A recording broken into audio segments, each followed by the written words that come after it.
back to my channel. We are on our way to Cebu R Resort in TABUELAN, and so we will be giving you another new normal travel update.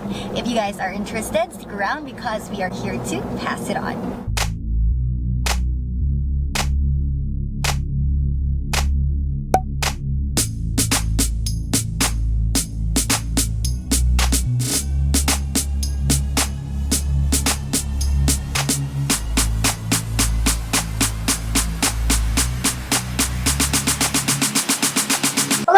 So we are already here at Cebu R Resort, and here with us today is Miss Elsie and Miss Christine. So Miss Elsie, unsa man ang ato ang safety protocols dito sa Cebu R Resort?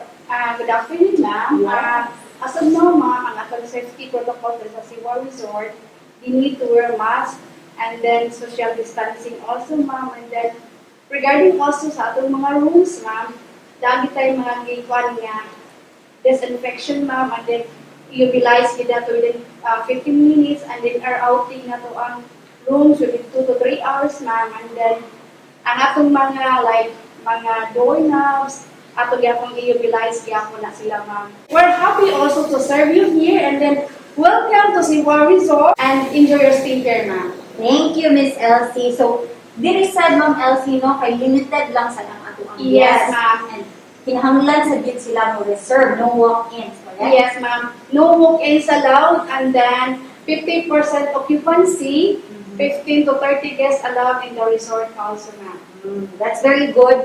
Thank you. That way, kay maka-social distancing kayo. Yes, no? ma'am. Alright, thank you very much, Thank you Ma'am so much, Elsie. ma'am. Once again, we'd like to invite everyone to come here at Cebu R Resort. Enjoy!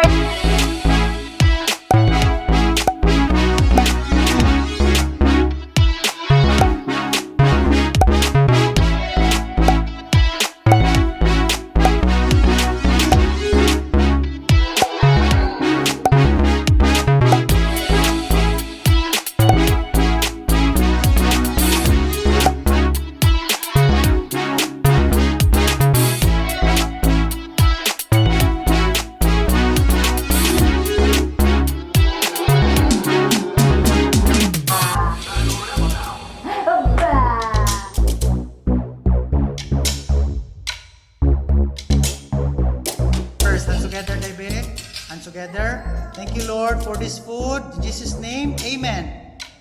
Say amen, Dai.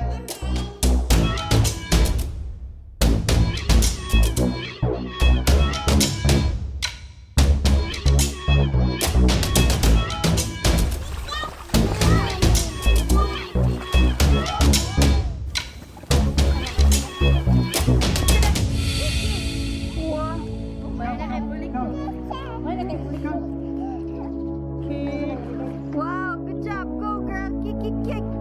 Good job.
morning.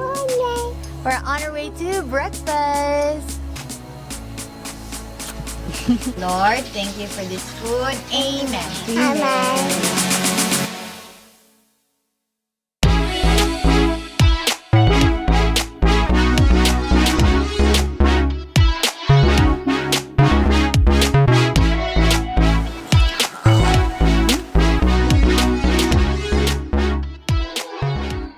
Hey stars, so we are about to check out and I am here to give you our feedback.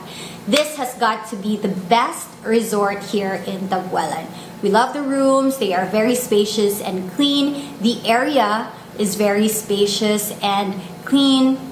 Safety protocols are in place. They have a lovely beach, they have a very big pool, and they have more than one pool in fact. Some of the areas here are under construction for a basketball court and etc. There is really more to come. Good food, their chef cooks really good Filipino food and their staff very friendly, very accommodating. They have different room categories. They have the regular ones, deluxe, and they have villas too that have jacuzzis. Please take note that not all villas have a jacuzzi. We really had a great time. We definitely recommend this resort. Just for awareness though, the Wi-Fi signal is not strong, but it's really not the resort's fault because Tabuelan has a lot of dead spots if that is something that you are considering, but it really doesn't bother us actually. Second thing is that there are brownouts, but it usually happens in the evening. Again, that is not just in this resort. It doesn't just happen in this resort. It normally happens here in Tabuelan, but it only lasts for about like 5 to 10 minutes. So that is it. If you have any questions, please feel free to drop a comment down below. And if you find this video helpful, give it a thumbs up. Don't forget to subscribe to my channel. Hit the notification bell so that you'll be notified whenever I have new videos just like this. Stay tuned for the next new normal travel update. Bye!